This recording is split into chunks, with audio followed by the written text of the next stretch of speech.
Eu já trabalho, mas quero estudar. Se tenho filhos, cuido do meu lar.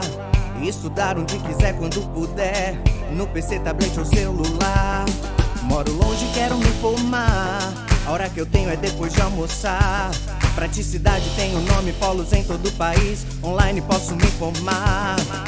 EAD, Unicesumar tem qualidade de ensino pra você criar.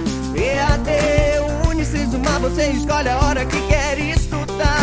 EAD, Unicesumar em cada canto do Brasil, porque melhor não há.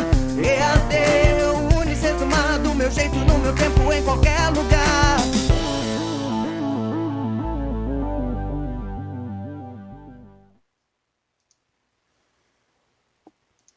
Olá, pessoal! Tudo bem com vocês? Espero que sim. Sejam bem-vindos à primeira aula da disciplina de Prática de Ensino, Concepção e Organização.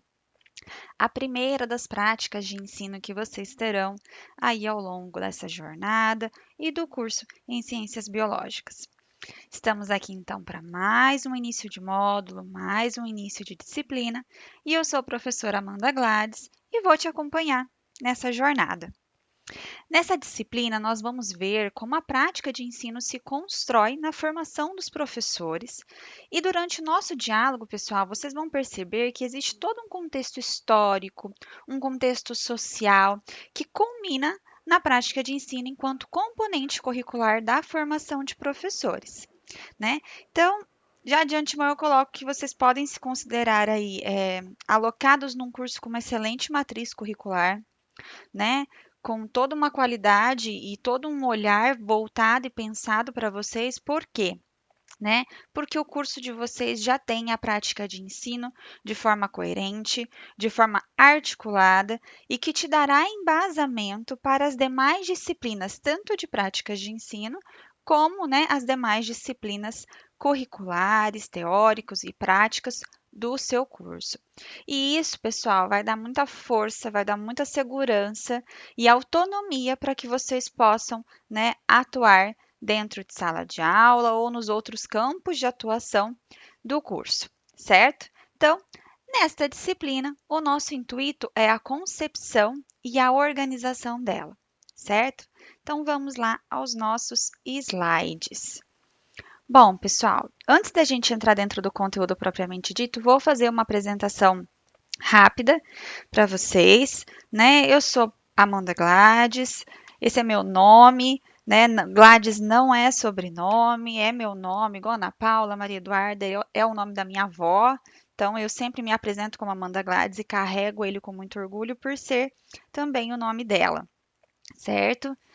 Sou mestre em educação, especialista em EAD e as tecnologias educacionais, especialista em docência no ensino superior, em neuropedagogia, né? Sou licenciada em pedagogia e, como professor nunca para de estudar, né? Atualmente estou me formando em história aqui pela instituição, né? Na modalidade da segunda licenciatura e também curso bacharel em psicopedagogia. A gente é o que a gente fala, né? Professor nunca para de estudar, a gente não consegue ficar parado. Bom, para dar início, então, à nossa rodada de discussões sobre a disciplina, sobre o que nós vamos dialogar aqui, a gente não pode deixar de passar pela ementa da disciplina, que é a proposta de ensino. Mas, professora, onde eu localizo a ementa? Bom, se você ainda não está habituado com o estudo ou nunca viu, né, a ementa, o seu plano de ensino, perdão, pessoal, ele se encontra no estúdio, certo? Então, ao acessar o ambiente de qualquer disciplina que você está cursando, naquele menu superior, o último item é plano de ensino. Ao clicar nele, você será direcionado para fazer o download do arquivo em PDF que compete ao plano. O plano de ensino não é somente essa ementa que a gente vai discutir agora aqui na aula, mas ele também engloba carga horária da disciplina, as habilidades e as competências que ela tem, né, de desenvolvimento e tem para proporcionar para você, futuro licenciado. E aí, no final da aula, mais para o final, a gente vai discutir um pouquinho sobre essas habilidades e essas competências. Ela tem o conteúdo programático, então tudo que nós perpassaremos aqui no decorrer da disciplina tem as referências, tem o método de avaliação e tem todo um material complementar também que é indicado. Então, ele é um arcabouço específico de cada disciplina com os dados fundamentais para ela. Então, é interessante que vocês tenham acesso, que vocês saibam onde encontrá-lo, que vocês façam essa leitura, certo? E sempre que possível, até façam esse download e vão criando uma pasta aí no computador de vocês de planos de ensino para vocês, né, num decorrer aí futuramente, né, quando vão precisar ou tentar se lembrar da onde viu determinado conteúdo, é só ir lá no plano de ensino e correr no conteúdo programático dele que vocês vão ter aí certeza de em qual disciplina, com qual professor e em quais literaturas você poderá ter aquele determinado conteúdo, certo? Mas aqui na aula nós vamos trabalhar quanto à ementa, certo? Então, o que diz a ementa da nossa disciplina? A ementa é o texto base que dá um direcionamento geral do que será trabalhado, certo? Então, aqui está dizendo: é o estudo do referencial que contribua para a formação do futuro licenciado por meio da oportunidade de vivenciar e refletir acerca da prática de ensino como componente curricular, oportunizando a compreensão da prática pedagógica enquanto elemento fundamental nos cursos de formação de docentes, procurando levar o acadêmico a entender a praxis pedagógica na formação, a interdisciplinariedade e sua participação na construção do projeto político pedagógico na instituição escolar.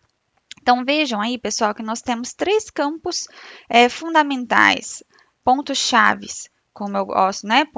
Não é pontos-chaves, mas essenciais, como eu gosto de falar. Primeiro, nós temos que entender a praxis da formação, da formação pedagógica. Então, a praxis pedagógica em sua concepção, em sua organização. Com essa compreensão, nós vamos também conseguir entender como trabalhar interdisciplinariamente com os seus alunos, certo? E em consonância a tudo isso está o projeto político-pedagógico, que é um documento feito nas unidades escolares com todo o amparo e construção da instituição escolar, no qual o professorado deve, né, não somente faz, mas deve fazer parte, certo? Então, é fundamental a participação de todos os professores na construção dessa praxis pedagógica, pois ela é fundamental para toda a nossa ação enquanto docente. Vejam que pela ementa, a gente já percebe que a disciplina ela vai trazer um contexto histórico, ela vai abordar documentos importantes, como a construção do PPP, que é o Projeto Político Pedagógico. Vocês vão escutar muito essa sigla PPP, de Projeto Político Pedagógico. Contudo, a gente não tem um olhar voltado específico ou o intuito de apresentar uma aula de políticas. Para isso, vocês têm uma disciplina de políticas que está alocada dentro do curso também, certo? Mas o que nós faremos aqui? Como ela traz um contexto histórico, então ela traz governos, ela traz documentos oficiais, ela traz políticas que aconteceram, nós vamos fazer uma retomada breve desses documentos oficiais, mas não para explicar o que esses documentos falam a fundo ou trazer com o intuito de que vocês saibam tal lei, com o número da lei, o ano, o inciso tal, não. Mas sim que vocês conheçam essa retomada desse contexto histórico-político, para que vocês tenham esse embasamento, esse alicerce do que é a disciplina de prática de ensino na sua concepção e na sua organização. Porque como ela se concebe? Ela se concebe através dessas políticas. E como ela se organiza? Ela vem se organizando e vem mudando conforme o avanço da sociedade, mas também baseado nessas políticas. Por isso, a gente não pode deixar dissociar a fala desse contexto histórico trazendo essas políticas da disciplina de prática de ensino. Se vocês já assistiram às aulas de 2019 ou quem ainda não assistiu, né, mas já percebeu que durante as aulas e durante as aulas conceituais também da professora Adélia, é feito problematizações, né? Eu costumo causar muita inquietação em vocês.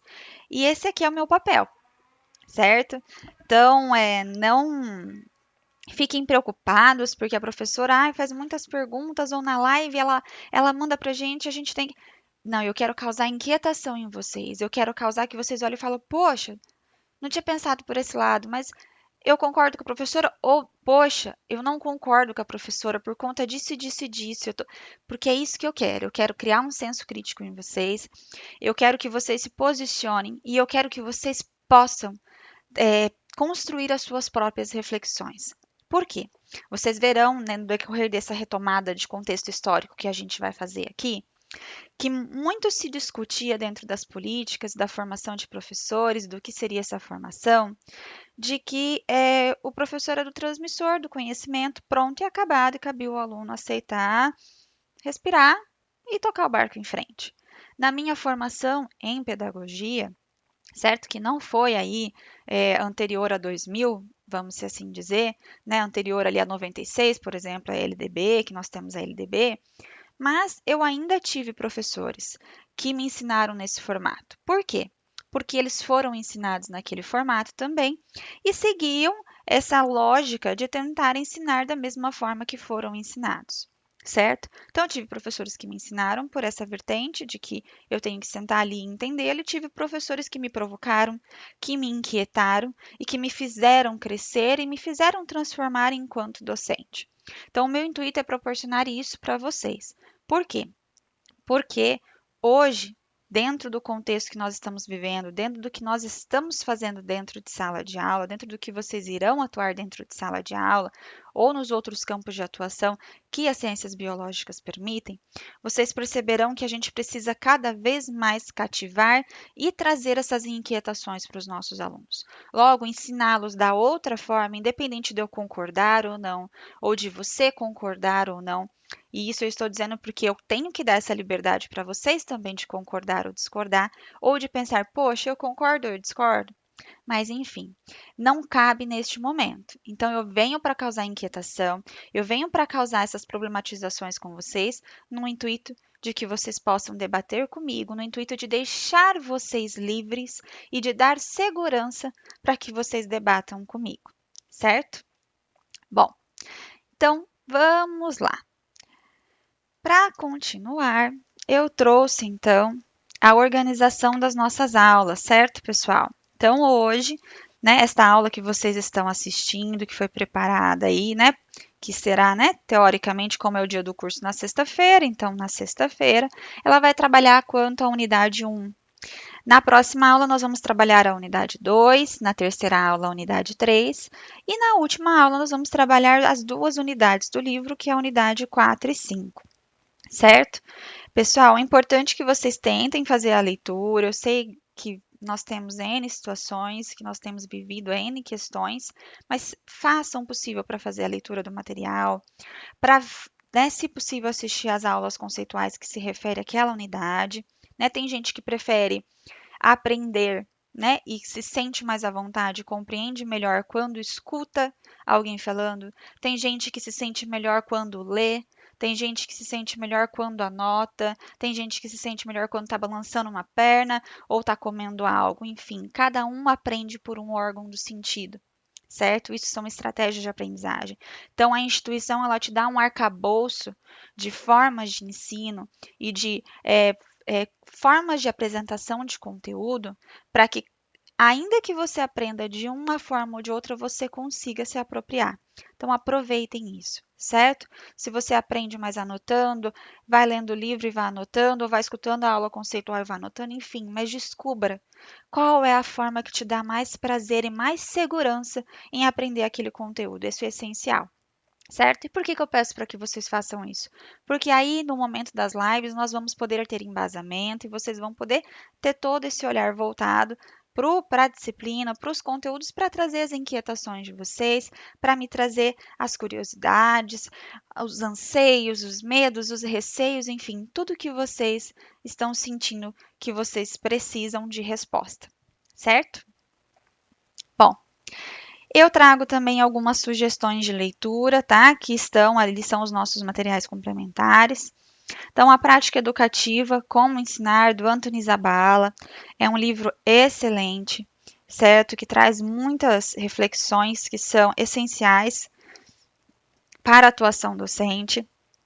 ou também o capítulo, né, do José Sacristã, que é Saberes e Incertezas sobre o Currículo, no qual ele dialoga muito bem também sobre os nossos anseios, todas essas incertezas que a gente estava dialogando e essas inquietações que eu falo que é normal a gente provocar vocês. Ele faz todo esse olhar voltado para o currículo, em como ensinar, o que ensinar, quando ensinar e todas essas incertezas que todos nós professores já tivemos. Certo? E por último, um documento histórico, um documento oficial, que é o Manifesto dos Pioneiros da Educação Nova, certo? De 1932, que foi quando ele teve a sua primeira publicação, o seu lançamento, certo? Por quê? Porque ele é um documento que faz uma reflexão com a atualidade, que traz muito da atualidade, e aí que eu vou chamar a atenção de vocês justamente para trazer esse documento, porque ele propunha uma reforma e nós veremos aí ao longo da disciplina, ao longo das nossas discussões, que não só nele, mas por ele ser o mais antigo, né, 1932, a gente pensa, nossa, as reformas e os anseios que eles pediam lá já foram atendidos. E não, nós ainda temos muitos anseios, muitos pedidos do Manifesto dos Pioneiros da Educação Nova que ainda não foram atendidos. Então, eu deixo ele como uma leitura complementar para vocês, uma sugestão de leitura. Antes da gente entrar dentro do conteúdo da unidade 1, eu aloco para vocês, então, as disciplinas, porque nós já entramos dentro desse contexto do conteúdo da unidade 1, só que esse contexto também perpassa sobre como essa disciplina que vocês estão tendo agora está alocada no seu curso. Então, a primeira prática de ensino é a concepção e organização. Em seguida, vocês terão metodologias inovadoras para o ensino. Depois, metodologia e instrumentação para o ensino de ciências. Após, metodologia e instrumentação para o ensino de biologia. E, por fim, os princípios legais e didáticos para o ensino de ciências e biologia. Então, vejam que ao todo, na nossa matriz curricular, nós temos 5 práticas de ensino. Então, é um caminho, é um amadurecimento, é uma constante de se transformar e se aperfeiçoar até que vocês estejam aí preparados e se sintam seguros para atuar, né, nos campos de atuação de vocês, certo? Bom, pessoal, feito isso, certo? Então, sabendo como está tudo estruturado dentro do curso, essa matriz, nós vamos trabalhar hoje sobre a construção histórica da prática na formação de professores.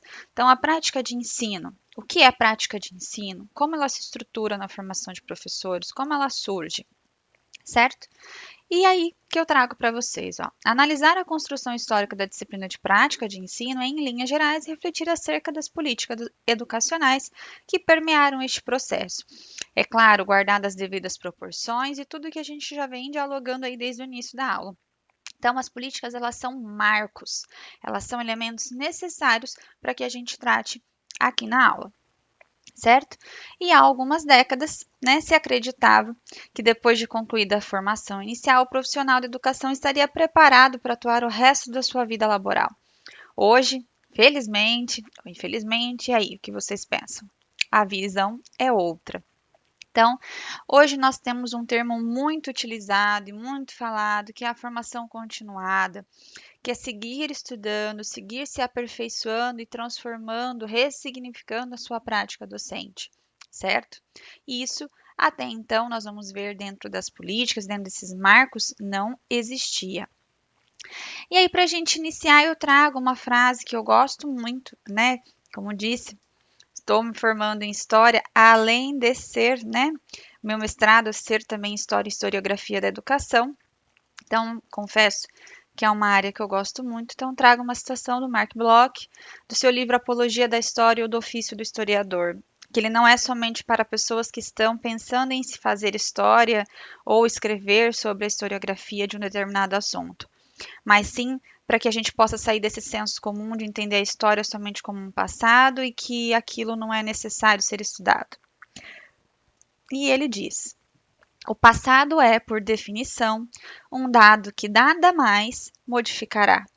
Mas o conhecimento do passado é uma coisa em progresso que incessantemente se transforma e se aperfeiçoa. O que isso quer dizer, pessoal?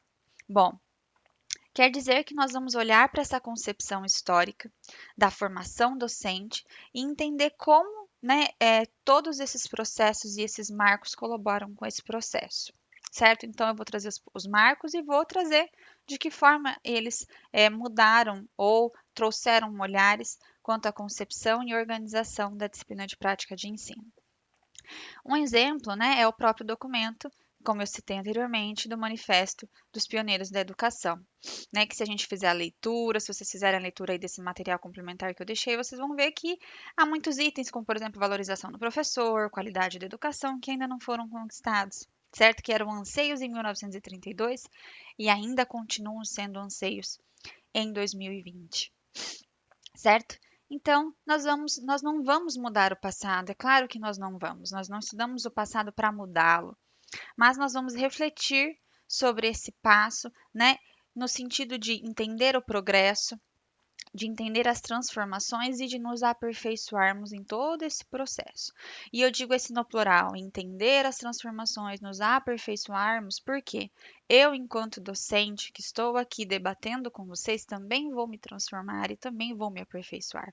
O processo educativo, ele não é uma linha, uma seta de mão única, não é uma via de mão única, é uma via de mão dupla, certo? Assim como vocês também vão se aperfeiçoar, se transformar e aprender comigo, eu também irei aprender com vocês à medida que a gente debate, à medida que a gente se esforça e se debruça nos assuntos da disciplina, certo? Dando continuidade, eu trago a citação da Vidal, outra autora que eu gosto muito, que é a Diana Vidal, né, no artigo Pensadores Sociais e História da Educação, que ela diz que a história não é o passado, mas uma construção. E é exatamente isso, pessoal. A história é construção, não passado. A história ela é uma construção histórica de contextos históricos, de homens alocados naquele contexto histórico que pensaram e gestaram o mundo. Então, a gente sempre deve ter esse olhar voltado para esse passado com esse respeito também, certo? De entender como aquelas pessoas pensavam naquele momento e de entender que naquele momento, diante daquele contexto histórico, social, político, era aquela forma que existia de pensamento. E isso é o mais difícil de fazer, se afastar de não julgar, né, os fatos do passado com o nosso olhar do futuro. Bom, dando continuidade, uma problematização inicial que eu trago para vocês, que é qual projeto educacional você quer realizar? Qual o seu ideal pedagógico? Quais batalhas você lutará? E aí que eu trago para vocês, pessoal. Qual é o projeto que você acredita, né, que você gostaria de realizar? Você, né, hoje, ainda que você esteja no primeiro ano, né, ou os alunos que estão cursando essa disciplina de adaptação, mas ainda que você esteja se formando no curso, né? Quais são os seus ideais de projetos educacionais, os seus ideais de atuação pedagógica, a forma como você pensa, a forma como você acredita na educação, a forma como você defende as batalhas que você acredita no campo da educação. Qual é o seu ideal pedagógico? E aí eu deixo esses questionamentos para a gente também trazê-los e refleti-los mais sobre a live, porque eu quero que na live vocês tragam isso para mim. O que vocês esperam da educação? O que vocês acreditam? De que forma vocês defendem? Que é isso aí? Quais são as batalhas que você vai lutar? Eu quero entender um pouco mais das reflexões de vocês, entender um pouco mais sobre o que vocês pensam para conhecê-los, certo? Dando continuidade, pessoal, então nós vamos a esses marcos, esses aspectos importantes de construção histórica, certo? Isso também a gente tem dentro do livro da disciplina, caso vocês queiram acompanhar. Por isso também que eu vou fazer algumas observações pontuais sobre alguns aspectos, certo? Então, nós começamos em 1932 com o Manifesto dos Pioneiros da Educação Nova, que propunha essa reconstrução nacional, né, da educação nacional do Brasil, uma escola única, constituída sobre base do trabalho produtivo, que privilegiasse, né, a todos. Em seguida, após esses anseios, esses pedidos dos pioneiros, nós temos também, né, ali em 1939, o decreto de lei de 1190, que ele vai tratar dentro da formação do professor para o ensino superior e todas essas vertentes, certo? Então, ele se concentra, né, em estabelecer uma organização explícita para os cursos de licenciatura, estabelece finalidades e a organização da Faculdade Nacional de Filosofia. Então, nós começamos, quando nós falamos de curso de formação de professores, com uma organização, né, da Faculdade Nacional de Filosofia. E aí que eu trago um ponto que é de muita dúvida para vocês, que eu sei que, né, sempre eu tenho essa pergunta recorrente, sempre ela vem estando ali de forma recorrente na disciplina. O que é essa formação 3+1, professora? Não consigo entender. O que é esse sistema, esse método? O que se caracteriza o 3+1? Bom, pessoal, o 3+1 se caracteriza como uma estrutura de curso, certo? Então, nós estamos falando de formação de professores, nós estamos falando de como um curso se estrutura. E o 3+1 era isso, certo? Então, nos 3 primeiros anos do curso, se tinha conteúdos específicos, no nosso caso, por exemplo, para ciências biológicas, certo? E os conteúdos práticos da educação, a didática, os estágios, as disciplinas que hoje a gente costuma falar de núcleo comum, certo? Que são comuns a todas as licenciaturas, mas também a parte prática, que é totalmente específica, voltada para o curso que você está atuando, ela era feita em um ano, no último. Então, primeiro você via toda a teoria, todos os conhecimentos específicos, é como se primeiro você estivesse tendo toda a questão teórica desarticulada de prática, sem um mapa que te trouxesse a prática, sem um olhar voltado para entender como aquele conteúdo vai ser aplicado dentro da prática, você só aprendesse ele e depois, no último ano, você fosse para o estágio e aí você ia, então, aplicar aqueles conhecimentos da teoria. Isso é o 3+1. Por isso, 3 anos de conhecimentos específicos, 1 ano de conteúdo prático, certo? Esse é o sistema 3+1 de ensino. Então, trata-se de um currículo que era articulado minimamente e voltado para uma formação para o trabalho, certo? Essa formação era voltada para o trabalho, por isso que a prática, o estágio ficava no último ano, porque aí a criatura, né, o aluno iria aprender, o estudante iria aprender dentro desse último ano a prática em si, totalmente desarticulado da teoria.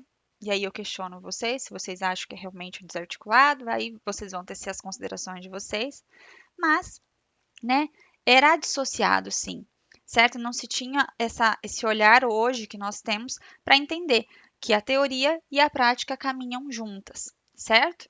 Então é aqui, em 1939, que surge a formação 3+1 e esses resquícios da formação 3+1, elas vão nos seguir dentro da nossa estrutura, dentro da nossa formação enquanto professores durante muito tempo, certo? Em 1946, nós temos a Lei Orgânica do Ensino Normal, né, que estabelece um currículo mínimo para todos os estados, que tinha uma preocupação mais voltada para princípios mais técnicos, mais administrativos, né? E o ensino normal, o que é o ensino normal? O ensino normal é o ensino de formação de professores, certo? É o que a gente também chama hoje, que ainda tem em algumas localidades, de magistério, certo? De ensino normal, as normalistas, que eram, né, as professoras de ensino primário e os regentes de ensino primário, certo? Então teriam 2 ciclos. Primeiro, os regentes de ensino primário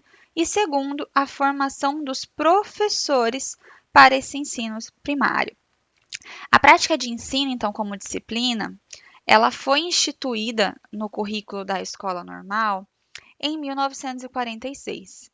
Tá? Então, a prática de ensino nessa formação do professor primário, ela foi introduzida pela primeira vez no Brasil como uma atividade escolar obrigatória, com vistas à formação prática do professor para o primário, com programas, horários, objetivos definidos na Escola Normal do Estado de São Paulo, através de reformas implantadas pelo Decreto número 27, né, que foi lá em 1890, sobre o título de exercícios práticos. Então, desde 1890 tem um anseio e uma ideia de se trazer exercícios práticos para a formação de docentes, certo? E aí, é em 1946 que ela foi instituída no regulamento da escola normal, certo? A partir dessa lei orgânica do ensino.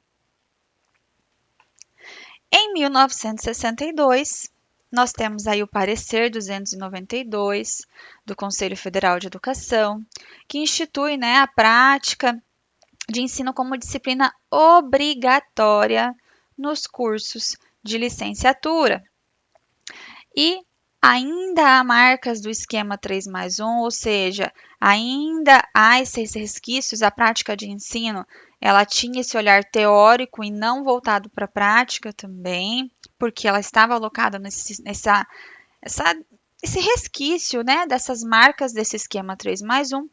E aí que nós surgimos outro ponto de dúvida de vocês, outro ponto de inquietação, outro ponto que vocês não se sentem seguros para conversar. Bom, o que é dicotomia entre teoria e prática? Que a gente traz ali no slide, ó. Dicotomia entre teoria e prática. O que é essa dicotomia? Certo? O que é teoria para você? Escreve aí para a gente conversar na live. O que para você é teoria? O que para você é prática? E principalmente, o que é dicotomia?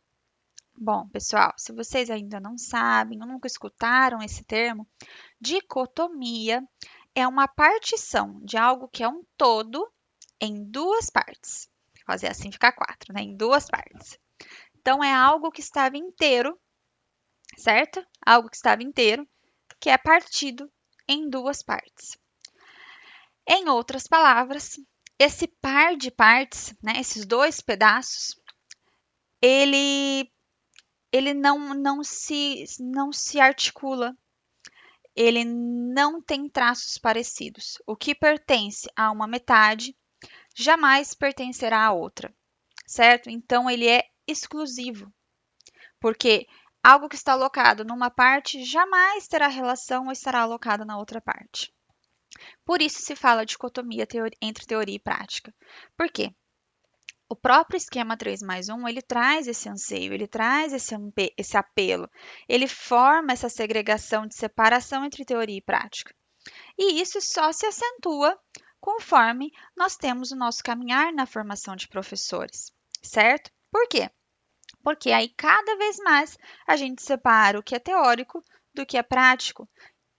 Não consegue trabalhar interdisciplinar, não consegue entender como aquele conteúdo se aplica na prática e logo não consegue atuar com qualidade, certo? Então, guardem aí, anotem se precisar. Se a gente precisar, a gente retoma na live, porque é muito importante e é algo que se debate muito, que ainda há resquícios atual, porque muitos cursos acabam por ter um olhar voltado para uma dicotomia, para uma separação entre teoria e prática, numa forma que elas, como se elas andassem dissociadas, certo? E a gente já colocou aqui que não, certo? Que elas andam juntas. Bom, então aí no 62 nós temos também. E aí no final de 1950, início de 1960, que eu trago ali para vocês a LDB, pessoal. Certo? A LDB de 61. Por que eu trouxe final de 1950? Porque é uma construção que ocorre de 47 a 61 por meio de conflitos de interesses políticos, né? Avanços, né, de políticas que eram colocadas que não estavam a contento, e aí cria-se então a primeira LDB, a primeira Lei de Diretrizes e Bases, certo? Só que ela também não proporcionou o avanço desejado. A construção dessa LDB ocorreu entre 47 e 61 por meio de um conflito de interesse.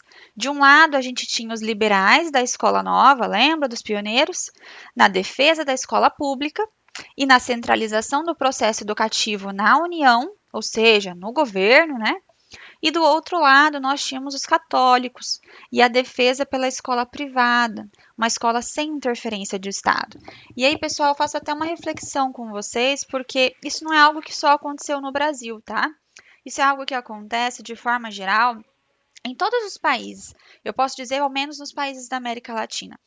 Certo? Se a gente pesquisar sistemas educacionais similares, nós sempre vamos ter esse embate. Não necessariamente de um viés liberal, mas sim de um viés que quer uma educação centralizada e de um viés que quer uma educação sem interferência do Estado. Certo?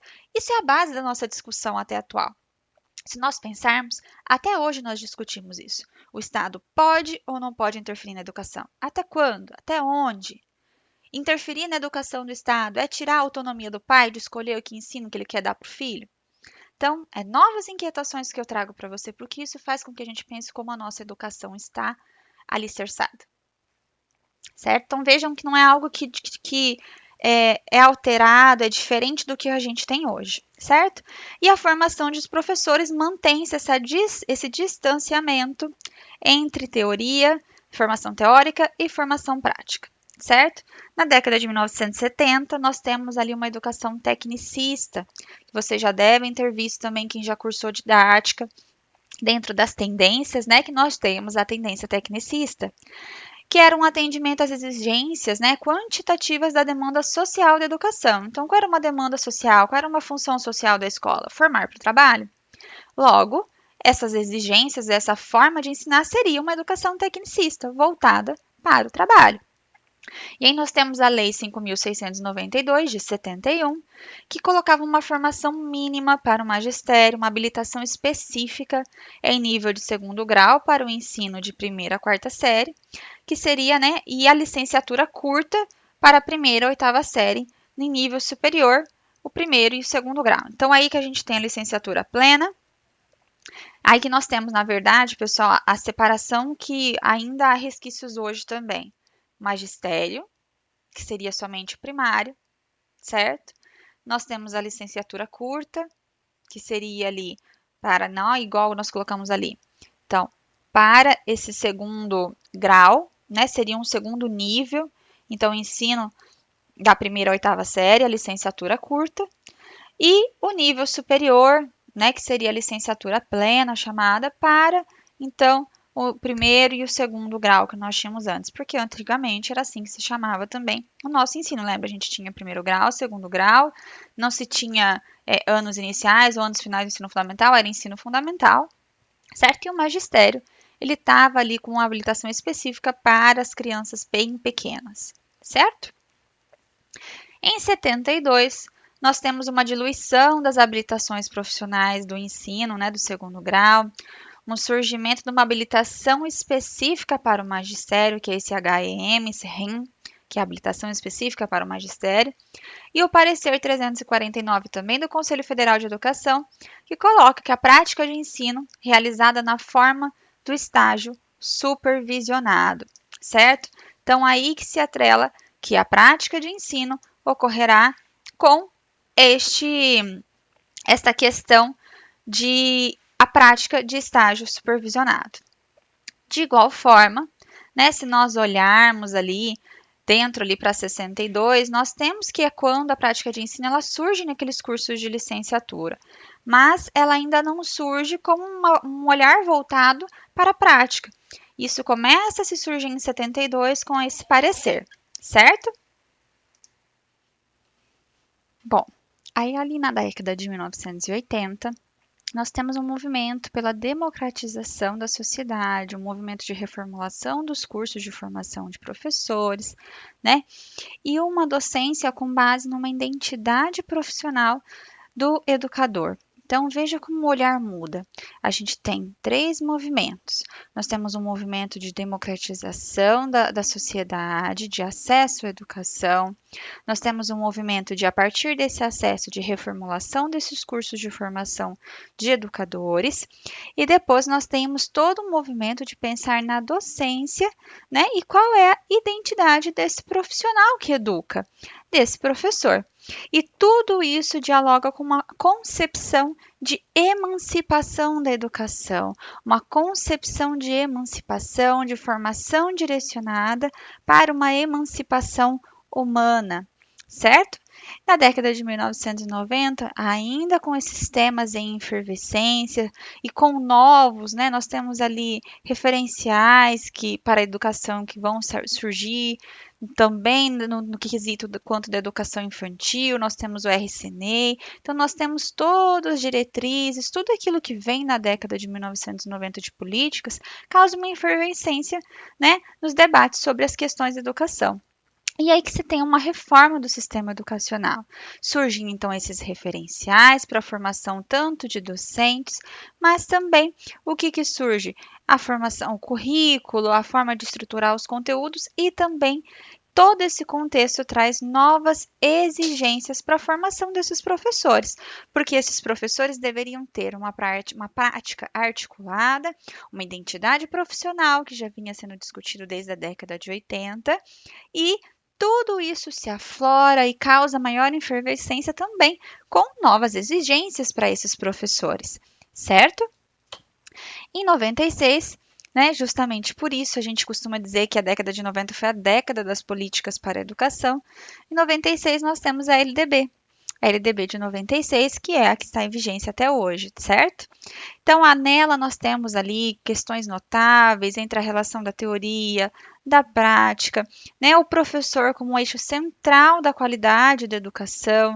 Então, uma formação e um olhar de uma política voltada mais para o professor. E logo, a partir do momento que a gente está mais voltado para o professor, a gente também está mais voltado para a formação desses profissionais da educação, certo? Que deve ter um fundamento, que deve ter aspecto, que deve associar a teoria e a prática. Então, a partir da LDB que nós temos ali sistematizado dentro de uma lei, sistematizado de forma bem direcionada, que não há separação entre teoria e prática, certo? Ali no início dos anos 2000, na nossa virada de século, nós temos o parecer, né, número 9 de 2001 do Conselho Nacional de Educação, que pontua que a formação de professores continua no formato tradicional e não contempla as novas necessidades, certo? Na verdade, não é que ela pontua, mas a partir do momento que a gente se debruça sobre ela, a gente percebe que por mais que a LDB ela tenha um esforço ali de trazer, de sistematizar, de organizar melhor o ensino e a formação de professores, dentro desse parecer número 9, ainda se mantém um formato tradicional, certo? Uma importância para a formação dos professores, tanto para a educação básica quanto para o ensino superior, mas, de igual forma, ela segue mais ou menos os anseios que a LDB trazia, porque ela reforça a ideia da prática como componente curricular. Mas então, qual é o tempo atual? O que nós temos na atualidade? Bom, na atualidade, pessoal, nós temos uma articulação entre esses saberes, entre os fundamentos pedagógicos da prática docente, uma reflexão sobre essa própria prática docente de professor e uma formação inicial, né, pautada na prática de ensino, não só porque a prática de ensino ela deve estar articulada e inserida dentro das matrizes curriculares dos cursos de formação de professores, mas, sobretudo, porque ela traz uma possibilidade investigativa da realidade, certo? E aí que eu trago para vocês um documento relativamente, né, atual, novo, somente quando nós falamos do nosso avanço de políticas, nós começamos em 32, então ele é um bebê ainda, essa resolução número 2, de 20 de dezembro de 2019, certo? Que é uma resolução proposta para o MEC, foi elaborada em 2018, junto com a proposta ali da base, certo? E foi encaminhada para o Conselho Nacional de Educação para análise, reformulação, argumentação, adequação, todo esse movimento que nós vivenciamos no que se refere à base, certo? No artigo 4 dessa resolução, nós temos que as competências específicas se referem a 3 dimensões fundamentais, ou seja, ela pontua que o ensino de formação de professores, o ensino superior, ele deve ser pautado em competências específicas para cada área, certo? Dessa formação desses professores. E de modo interdependente, sem hierarquia. Eles se integram e se complementam na ação docente. E quais são essas 3 competências específicas? A primeira é o conhecimento profissional, a segunda é a prática profissional e a terceira é o engajamento profissional, certo? Então, os cursos precisam ser construídos dentro, né, e pautados em cima desse parecer. Ainda a gente entende e compreende que muitos cursos ainda estão se estruturando, muitas universidades, porque nós vivemos no contexto da pandemia. Aqui, se vocês observarem dentro do plano de ensino, como eu disse lá no início da aula que era importante, nós já estamos adequados, porque no nosso plano de ensino já tem as habilidades e as competências que essa disciplina e que o curso, de forma geral, ele vai te trazer. Então, a gente já fez esse movimento, mas a gente entende que ainda é um movimento que está acontecendo. Então, é bem provável que até 2021 todas as instituições estejam alocadas, porque esse é o prazo, né, para essa adaptação. Mas o que fala então essa resolução, né? Essa base nacional comum para a formação inicial de professores na educação básica. Então, ela traz essas competências específicas, que foi a que eu falei que é o conhecimento profissional, a prática profissional e o engajamento profissional. E ela lista ali alguns conceitos, certo? Há algumas questões que devem ser trabalhadas com esse futuro docente. Então, é preciso que ele tenha um domínio desses objetos de conhecimento, que ele saiba como ensiná-los, certo? Porque a base ela é separada em objetos de conhecimento. É preciso que ele demonstre conhecimento sobre os estudantes e como eles aprendem, ou seja, tudo que vocês veem dentro da psicologia, da educação, toda essa base que nós vemos de como o ser humano aprende, está pautado nessa resolução. É preciso que ele reconheça os contextos, e isso é um pouco do que a gente faz de retomada histórica em todas as disciplinas do curso, certo? Quando a gente faz essa retomada histórica, a gente traz diferentes olhares ou inquieta vocês para diferentes olhares, nós estamos querendo que vocês reconheçam os diversos contextos e conhecer a estrutura e governança dos sistemas educacionais. Isso é essencial como conhecimento profissional, certo? A prática profissional também está atrelada a esses conhecimentos, porque vocês precisam, a partir de que vocês dominam esses conhecimentos, vocês precisam planejar as ações de ensino que resultem numa aprendizagem efetiva. A partir do momento que vocês demonstrem esses conhecimentos de como os alunos aprendem, de como os estudantes aprendem, é preciso que vocês criam e saibam gerir ambientes de aprendizagem, certo? A partir do momento que vocês reconhecem o contexto, vocês sabem avaliar o desenvolvimento do educando, a aprendizagem e o ensino. A partir do momento que vocês conhecem a estrutura de governança dos sistemas educacionais, de como tudo se tem essa concepção e essa organização, vocês são capazes de conduzir as práticas pedagógicas dos objetos de conhecimento, das competências e das habilidades. E isso tudo resulta em engajamento profissional, que é comprometer-se com o próprio desenvolvimento seu enquanto profissional, se comprometer com a aprendizagem dos estudantes que estão sob a sua responsabilidade, colocar em prática o princípio de que todos são capazes de aprender. É o que eu sempre falo quando não só nessa disciplina, mas nas outras que eu dou, né, ao longo ali dos outros cursos. Não se trata de um olhar voltado para as dificuldades daquela criança, daquele adolescente, daquele estudante, e sim um olhar voltado para o desenvolvimento das potencialidades daquele estudante, certo? Compreender-se então com essa aprendizagem, participar do projeto pedagógico da escola e na construção de valores democráticos. Lembrem-se que eu falei que a gente ia falar do PPP, Projeto Político Pedagógico. Então, por quê? Porque o projeto político-pedagógico ele está pautado na construção de valores democráticos, numa gestão democrática. E isso culmina em engajar-se, né, profissionalmente com as famílias e com a comunidade, porque a partir do momento que você está inserido em todo esse contexto e tem todo esse arcabouço, você tem condições também de engajar-se com a comunidade escolar, com a família, e essa relação de ambiente familiar tão importante para o processo de aprendizagem. Bom, dando continuidade, já nos encaminhando para o final da nossa aula, eu trago aí para vocês. Mas o que há por trás, então, desse processo de aprender e de ensinar? É coragem? É vontade, né, de dominar, de auxiliar, de ajudar o mundo?